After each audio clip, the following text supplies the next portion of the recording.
Mary Jane, and to talk to us a little bit more about marijuana, and the legalization of it in Colorado is our very good friend Phil Gohier from L'actualité. Happy New Year, my daughter. Thank you very much. Happy New Year to you too. Okay, so Phil, everybody's been talking about this story. Colorado legalizes marijuana, and all of a sudden people start to say, what does that mean? There's a change to come for North America, or are we talking about something specific to one state here? Well, no. I mean, it's not. It's legal. It's going to be legal in Washington State as well.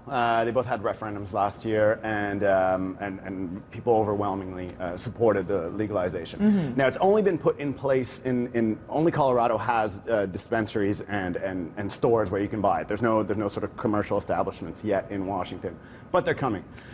So yeah, I mean, it is a sort of meaningful change in the North American kind of legal landscape. Yeah, especially in the legal culture of it. I'm wondering, like, this is happening south of the border. Where do we stand on marijuana laws? I mean, can we say that we are, as a country, unified in this, or does it change from place to place? I mean, where are we now as Canadians? Yeah, I mean, poll-wise, there's support for marijuana legalization across the country.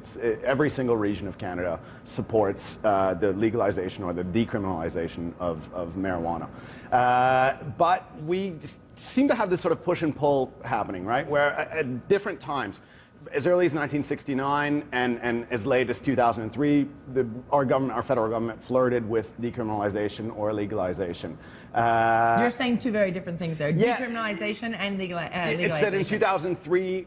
In 2003, under Martin Cochon as the Justice Minister, there was a bill to decriminalize possession of up to an ounce of pot, and that came very close to happening, but then the Chrétien government fell apart and Paul Martin scrapped it. And I mean, it was the same thing in 1969 with the Royal Commission on Drugs under Trudeau, which for 4 years worked on this and was going to recommend decriminalization. Well, they were actually arguing between decriminalization and legalization, but I mean, these things seem to happen in spurts, and then we always sort of retreat. Yeah. So how close are we? Are we close at all to making it legal here, or decriminalizing it? Well, I mean, Justin Trudeau got the ball rolling last February and when he came out in favor of legalization. Yes.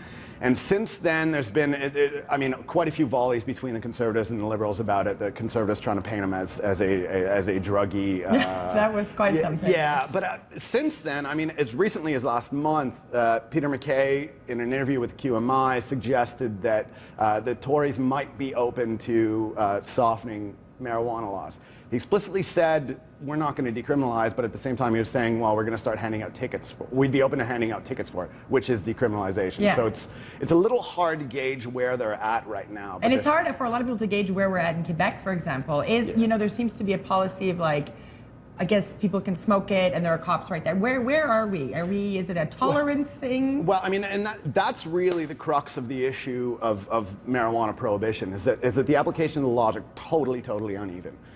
In some cases, you can smoke a joint in front of a cop and nothing will happen. And in other cases, if you're poor or if you're otherwise busted for something else, yes, if you get caught with half a joint in your pocket, then you're stuck going through the justice system and everything that entails. You know, the legal fees and the criminal record and everything. You know, all that kind of stuff around pot. So it's a gray zone. So it's totally uneven. There's no way to know right now what will happen if somebody catches you smoking pot. I mean, and then that's.